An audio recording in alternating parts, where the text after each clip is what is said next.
गए हैं। अजय जांडियाल हमारे सहयोगी अधिक अपडेट्स के साथ इस खबर पर जुड़ रहे हैं। अजय, क्या कुछ अपडेट मिल पाई है अब तक इस पूरी खबर पर? देखिए, बिल्कुल एक बड़ा हमला जो है वो बलूचिस्तान में हुआ है। कोयला खदान जिसमें लोग काम कर रहे थे, उसमें पाकिस्तान जी अजय। के जवान भी शामिल थे। वहां पर पहले ग्रेनेड और उसके बाद रॉकेट लॉन्चर जो है वो उसके बाद रॉकेट लॉन्चर आगे गए, जिसमें जो जानकारी है उसके मुताबिक वहां पर लगभग 20 के करीब जो है वो लोगों की मौत हुई है और कई लोग जो है वो जख्मी बताए जा रहे हैं। इस हमले के बाद तुरंत लोगों को वहां से अस्पताल पहुंचाया गया है और अभी जो ताजा जानकारी है उसके मुताबिक एक बार फिर से जो BLA है, बलोचिस्तान लिबरेशन आर्मी के नाम से जो वहां पे संगठन है, लड़ाके जो लड़ रहे हैं पाकिस्तान में, वो उन्होंने क्लेम किया है कि उन्होंने ये हमला किया है। पहले भी कई बार जो है इस चीज को लेकर उन्होंने जो है वो पाकिस्तान को चेतावनी दी थी और उसके बाद कई हमलों को अंजाम दिया था। इस पर ताजा हमलों के बाद एक बार फिर से पाकिस्तान दहला है, जिसमें कई लोगों की जान गई है और कई जख्मी बताए जा रहे हैं। जिस तरीके से बलूचिस्तान में हमला हुआ है, अब तक क्या किसी संगठन ने जिम्मेदारी ली है हमले की? क्या BLA की तरफ से जिम्मेदारी ली गई है या फिर और कोई आतंकी संगठन? देखिए, बिल्कुल BLA की तरफ से जो है वो सूत्र बता रहे हैं कि इसकी रिस्पॉन्सिबिलिटी ली गई है और उन्होंने फिर से एक बार फिर से बताया है कि वो अपने इन हमलों को जो है वो जारी रखेंगे। लगातार पाकिस्तानी सरकार के खिलाफ और पाकिस्तानी सुरक्षा बलों के खिलाफ BLA कई बार हमले जो है वो कर चुका है और पिछले कुछ समय में अगर आप देखें तो BLA के हमले जो है वो काफी तेज हुए हैं और कई पाकिस्तानी सेना के ठिकानों को, पाकिस्तान में सुरक्षा बलों के ठिकानों को और इसी तरह से जो सरकारी इमारतें हैं उनको टारगेट करने का जो है वो उनकी तरफ से कोशिश की गई है, टारगेट किया गया है। और इस बार उन्होंने कोयला खदान को चुना है, जहां पर कई जो सुरक्षा बल जो है वो तैनात थे और वहां उसको टारगेट करके उसको निशाना बनाया गया है। दरअसल आप देखें तो चाहे वो बलूचिस्तान का इलाका हो या फिर वजीरिस्तान का इलाका हो, वहां पर जो हमले लगातार हो रहे हैं, तो उन हमलों के पीछे जो BLA का वजह बताई जाती है कि वो अपने जो रिसोर्सेज हैं उनको पाकिस्तानी सरकार द्वारा जो है चीन को या बाकी किसी और को देने के जो कवायद की जा रही है उसके खिलाफ जो है वो पाकिस्तान सरकार के खिलाफ खड़े हैं। बिल्कुल, और लगातार ये पहला हमला नहीं है अजय जांडियाल बलूचिस्तान लिबरेशन आर्मी का पाकिस्तान के ऊपर इस तरीके से। और चूंकि बार बार BLA इस बात को कह रहा है कि जो उसके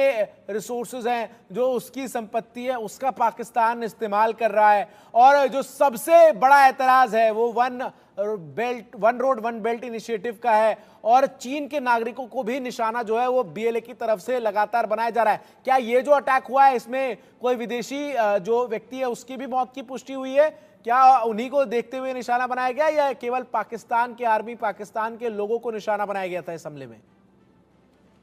देखिए, जो सूत्र बता रहे हैं, दरअसल जो भी रिसोर्सेज वहां पे हैं, चाहे वो कोयला खदान हो, चाहे वो मिनरल्स हो, चाहे वो उस रास्ते का इस्तेमाल करके जो है वो ट्रेड रूट जो चीन बनाने की कोशिश कर रहा है CPEC के जरिए उसकी हो, इन तमाम चीजों को लेकर ऐतराज जो है वो कई बार जताया गया है। अभी जो ताजा हमला हुआ है उसकी मुताबिक इसका जो कोयला खदान है इसमें भी बताया जा रहा है कि शायद चीन को जो है ये कोयला निर्यात यहाँ से होता था और वो यहाँ से उसे निकालने में लगे हुए थे और उन्हीं को शायद ये कॉन्ट्रैक्ट उनकी कंपनी को मिला है, जिसके खिलाफ जो है वो पाकिस्तान में ये हमला किया गया है। और पहले ही इस चीज को लेकर सताया गया था, वहां पे सुरक्षा के बड़े कड़े बंदोबस्त किए गए थे, मगर उसके बावजूद ये हमला हुआ। अभी कुछ दिन पहले ही आपको याद होगा कि वहां पर एयरपोर्ट के बाहर जो है एक कॉन्वॉय को अटैक किया गया था, जिसमें 2 चीनी नागरिक जो है वो मारे गए थे। उसके बाद उन्होंने एक वार्निंग जारी की गई थी जो BLA द्वारा कि किसी भी तरीके से ये बर्दाश्त नहीं किया जाएगा कि चीन या किसी भी बाहरी नागरिक को आप हमारे इलाके में हस्तक्षेप करने की इजाजत देते हैं, क्योंकि वो इलाका हमारा है। मगर उसमें बाद भी पाकिस्तान जब नहीं समझा तो उसके बाद उन्होंने एक बार फिर से हमला किया है और हमला करके जो है एक बड़ा नुकसान जो है वहां पर इस कोयला खदान में किया है।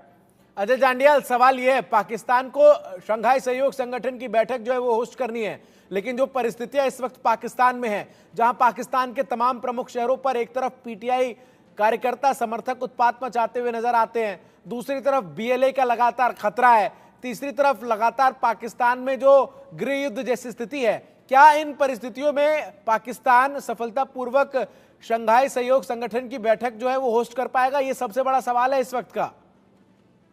देखिए, बिल्कुल आप ठीक कह रहे हैं। जिस तरीके से लगातार आप देखें तो जिस तरीके से TTP के हमले जारी है, जिस तरीके के BLA हमले करा है, जिस तरीके से पाकिस्तान में PTI के समर्थक सड़कों पर हैं और लगातार बवाल मचा रहे हैं और यही नहीं कि पाकिस्तान कुपवाड़ा कश्मीर की बात करें, वहां लोगों पे जुल्म जो पाकिस्तान ने किया है उसके खिलाफ लगातार आवाज उठी है और वो लगातार अब बढ़ती जा रही है। तो इसीलिए कहीं ना कहीं जो एससीओ की मीटिंग होने वाली है जिसमें भारत की तरफ से भी फॉरेन मिनिस्टर जो है वो शामिल होने वाले हैं, जयशंकर, तो ये कहीं ना कहीं बड़ा सवाल उठ रहा है कि इस बैठक की सुरक्षा वहां पे कौन सुनिश्चित करेगा। आप सोचिए कि जब वहां पर इस तरह से कोयला खदान पर हमला आसानी से हो सकता है, सेना की काफिले पर हमला हो सकता है, तो ऐसे में क्या पाकिस्तान में ये एससीओ की जी सफलता को हो पाएगी, सुरक्षित रहेगी कि नहीं, उस चीज को लेकर बड़ा सवाल कहीं ना कहीं उठ रहा है। हालांकि अभी तक इस बैठक को लेकर इसे स्थगित किया जाएगा, होगी या नहीं होगी, इस पर कोई टिप्पणी नहीं की गई है पाकिस्तान सरकार द्वारा या एससीओ द्वारा, मगर जरूर इस चीज को लेकर सवाल उठ रहे हैं कि आखिरकार पाकिस्तान किस तरीके से हालात जो वहां पे बने हुए हैं उस पर काबू करेगा और क्या एससीओ की मीटिंग वहां पे हो पाएगी या नहीं। और अजय जांडियाल, सबसे बड़ा सवाल तो यह है कि पाकिस्तान के लिए जो इस वक्त स्थिति नजर आ रही है, एक तरफ हम देख रहे हैं बड़ी संख्या में पीओके में जो लोग हैं वो पाकिस्तान की सरकार से नाराज हैं, लगातार प्रदर्शन वहां वो करते हुए नजर आते हैं। दूसरे फ्रंट पर पाकिस्तान में बलूचिस्तान लिबरेशन आर्मी एक जंग जो है वो लड़ती हुई नजर आ रही है, जो आजादी की जंग उनकी तरफ से बार बार कही जाती है। तो कहीं ना कहीं पाकिस्तान में जो स्थितियां हैं, ऐसे में वो दिन दूर नहीं जब पाकिस्तान के अंदर गृह युद्ध जैसी स्थिति इस प्रकार होगी जहां वो अपने दो अहम हिस्से जिस पर उसने जबरदस्ती कब्जा कर रखा है उसको खोता हुआ नजर आ सकता है।